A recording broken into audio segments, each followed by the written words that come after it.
अब गीता जी को सिरोधार्य मानते हैं और नाम जपते हैं हरे राम हरे कृष्ण, राधे राधे श्याम मिला दे, ओम नमः शिवाय, ओम भागवते वासुदेव नमः, एवं नमः, ये पता नहीं कितने मंत्र बना रखे। गीता जी में है कोई मंत्र ऐसा? राम राम दोस्तों, स्वागत है आप सभी का एक और नए आध्यात्मिक ज्ञान चर्चा में। दर्शकों, आज है हमारे साथ में देवकी नंदन ठाकुर जी और दूसरी तरफ है जगत गुरु तत्वदर्शी संत रामपाल जी महाराज जी। तो दर्शकों, आज हम जानेंगे मोक्ष कैसे प्राप्त होगा और किससे प्राप्त होगा। तो आज का वीडियो बहुत ही महत्वपूर्ण होने वाला है, वीडियो को स्किप न करेगा और वीडियो अगर आपको पसंद आए तो अपने परिवार वालों के साथ जरूर शेयर करेगा।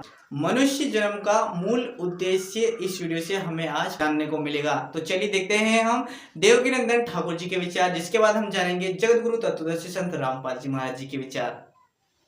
एक बहुत सुंदर मार्ग मिला आज हमें। हमने हमेशा से आप सबसे कहा कि आप एक मंत्र का जाप किया करो। स्पेशल जिन्होंने दीक्षा नहीं ली, कौन से मंत्र को कहते हैं हम? इसका फल क्या है बता सकते हो? इस मंत्र का फल जानते हो क्या है? किसी को पता हो तो चलो बताओ। आज पता चलेगा तो आप 9 बांस कूदोगे, इतना अच्छा फल है इसका। कुर्सी छोड़ के अभी दान पुण्य करने लग जाओगे, इतना बड़ा फल है इसका। बताएं कि नहीं है? इसको फ्री में नहीं बताएंगे। हम आपसे कह रहे हैं हमें गौशाला बनानी है और आप लोग कंजूसी कर रहे हो। कैसे बनेगी गौशाला बताओ? हल्के हाथ से काम चला लेते हो तुम लोग। देखो, प्रतीक्षा में है गौ माता। हम चाहते हैं थोड़ा हाथ खोलो आप अपना। चलो यार, ये सब आप देखो, वो अपने के ऊपर है, लेकिन काम की बात सुनो, बहुत गजब की। इस मंत्र का इतना बड़ा लाभ है। जो इस मंत्र का जाप करते हैं, आप सुन लीजिए, इसको अलग से बना के भी आपको ये लोग पहुंचा देंगे। 12 जो मोक्ष चाहते हैं, जो संसार में पुनर्जन्म नहीं चाहते, वो इस मंत्र की माला एवरीडे करें। जो चाहते कि मेरा पुनर्जन्म ना हो, समझ रहे हैं? और ऐसा मोस्टली मैं तो खुद चाहता हूं। बहुत देख ली दुनिया में, तो 42-43 साल में जिग्गो पेट भरे को मैं तुम्हारी सुई है। वो ठाकुर जी जो कहें कि मैं तो आज दर्शन दे दूंगा, मैं कहूंगा वो अभी ले चलो फिर संग। मैं या दुनिया में ना रहना चाहूँ, एक सेकंड ना रहना चाहूँ। अगर मुझे ठाकुर जी कहे तो मैं रह रहा हूँ इस चक्कर में कि बस सुसाइड करना, आत्महत्या करना, ये करना, ये पाप है। और जब तक जीवन मिला है तब तक भजन करो और कथा सुनाओ, यही सबसे बड़ा पुण्य है। लेकिन ठाकुर जी हमें आज दर्शन दे दे तो जैसे ठाकुर जी के हम आज चले जाएं दुनिया छोड़ के, हमें ना चाहिए दुनिया। ऐसे है क्या इसमें? और दोबारा आना भी नहीं। हमारी इच्छा तो ये हम नाम है। और जब से हमने ये पढ़ा है, हम इस मंत्र को रोज कर रहे हैं। जब से हमने पढ़ा है तब से इस मंत्र को हम रोज कर रहे हैं। तो जो मनुष्य ये चाहते हैं कि हमारा पुनर्जन्म ना हो और भगवान के दिव्य धाम में ही हमारा वास रह जाए या भगवान में ही हमारी मुक्ति हो जाए, उन्हीं में समा जाए, उन लोगों को एक माला एवरीडे इस मंत्र की करनी चाहिए। ओम नमो भगवते वासुदेवा। इस मंत्र की एक माला एवरीडे करनी चाहिए। लेकिन करें वही जो इस संसार में आना नहीं चाहते। जो आना चाहते हो वो ना करें। इसका फल है। हम थोड़ी कह रहे हैं आदापि न निवर्तन्ते द्वादशाक्षर चिंतका। वो कभी लौट कर नहीं आता जो इस 12 अक्षर मंत्र का जाप करता है, चिंतन करता है, मनन करता है, वो कभी नहीं लौटता। तो दर्शकों, अभी आपने देखा देवकी नंदन ठाकुर जी के विचार और अब हम देखेंगे जगत गुरु तत्वदर्शी संत रामपाल जी महाराज जी के विचार। पवित्र हिंदू धर्म में जितने भी पुण्यात्मा हैं, अब गीता जी को सिरोधार्य मानते हैं और नाम जपते हैं हरे राम हरे कृष्ण, राधे राधे श्याम मिला दे, ओम नमः शिवाय, ओम भागवते वासुदेव नमः, एवं नमः, ये पता नहीं कितने मंत्र बना रखे। गीता जी में है कोई मंत्र ऐसा? गीता जी में फाइनल फैसला कर रखे है। गीता जी अध्याय नंबर 8 के श्लोक नंबर 13 में कहा कि ओम इति एक अक्षरम ब्रह्म व्यवहारण मामनुसमरण ये प्रयाति तदंदेहम सयाति परमाम गति। मुझ ब्रह्म का, माम ब्रह्म, मुझ ब्रह्म का केवल ओम इति एक अक्षरम, ये ओम एक अक्षर है, नथिंग एल्स, और कुछ नहीं।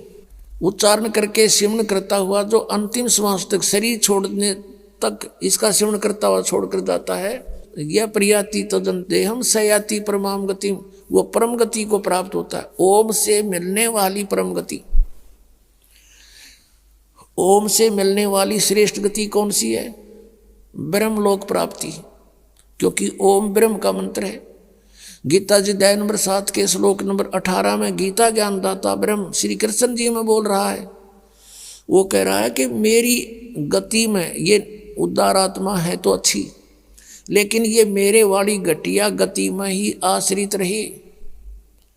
ओम से मिलने वाली जो सुविधा है, मोक्ष है, जितना कहते यो तो व्यर्थ है, घटिया है, अनुत्तम है। अनुत्तम क्यों है?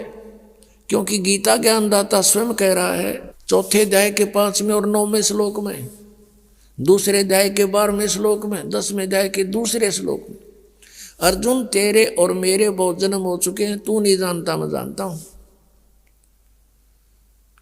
तो इससे सिद्ध है कि जन्म मृत्यु ब्रह्म की भी और पुजारी भी फिर दुखी जन्म और मृत्यु जैसा दुख नहीं पृथ्वी पर। इसलिए गीता ज्ञानदाता 18वें अध्याय के 62वें श्लोक में कहता अर्जुन तू सर्वभाव से उस परमेश्वर की शरण में जा, उसकी कृपा से ही तू परम शांति को और सनातन परम धाम को प्राप्त होगा।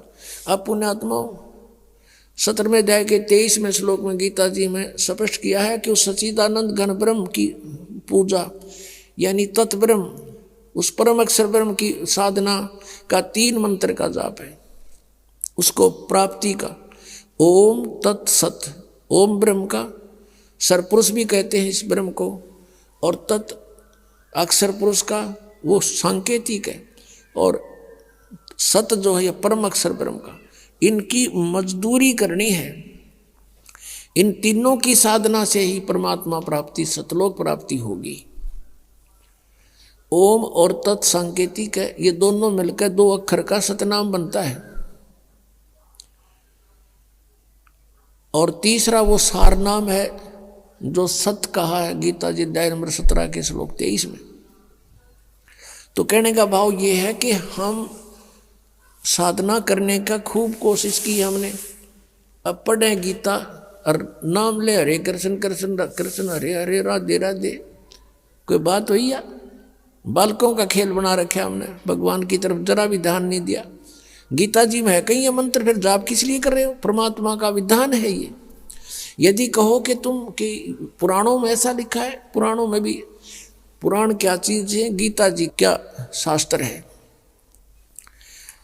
चारों वेद पूर्ण परमात्मा ने, सत्य पुरुष ने इस ब्रह्म के अंतःकरण में फीड कर दिए थे। 5 वेद किए थे, सूक्ष्म वेद भी जो परमेश्वर ने स्वयं आकर बोलना पड़ा, इसने नष्ट कर दिया फिर, और उसमें ऐसे फीड कर दिए जैसे उसका निर्धारित समय रख दिया। इतने समय के बाद वो अपने आप इसके श्वासों के माध्यम से बाहर निकल आए। इसने सारे के सारों को पढ़ा तो इसमें देखा कि जो 5वां वेद है उसमें पूरा निर्णायक ज्ञान है, कबीर इज गॉड, वो साकार है, मनुष्य दृश्य है, और उसकी भक्ति की विधि ये है, उसमें सारा कंप्लीट था। तो इसने 5वां वेद नष्ट कर दिया। 4 वेद जिसमें महिमा तो परमात्मा की है, लेकिन वे ऑफ वर्शिप नहीं है, उसमें पूजा की विधि नहीं है। वो 4 वेद अपने पुत्र ब्रह्मा को दे दिए। ब्रह्मा जी ने उनको पढ़ा, जैसा भी अभी तक इनके समझ में नहीं आ रहा ये है कि क्या कहानी है। तो ब्रह्मा जी से ही ज्ञान प्राप्त हुआ, किन्होंने? अन्य ऋषियों ने। तो उन अन्य ऋषियों का और साथ में इस ब्रह्मा जी का जो ज्ञान है वो पुराण है, और वेद ज्ञान है गॉड गिवन। गीता जी जो श्रीमद् भगवद गीता, ये भी वेद ज्ञान है। इसमें थोड़ी सी इसने अपना मिक्सर कर रखा है। गीता जी में जगह जगह इसने कुछ संकेत दिए हैं कि ये मेरा मत है, उसका मत छोड़कर बाकी सब वेद ज्ञान है। किन संत की बातें आपको अच्छी लगी, किन संत की बातें आपको शास्त्र अनुकूल लगी, कमेंट में जरूर बताना। और क्या आपको पता चल गया मोक्ष हमें किससे प्राप्त होगा, तो हमें कमेंट में जरूर बताएं आपको कौन सी संत की बातें सही लगी और शास्त्र अनुकूल लगी। मिलते हैं एक और नए आध्यात्मिक ज्ञान चर्चा में। आज के लिए बस इतना ही। राम राम।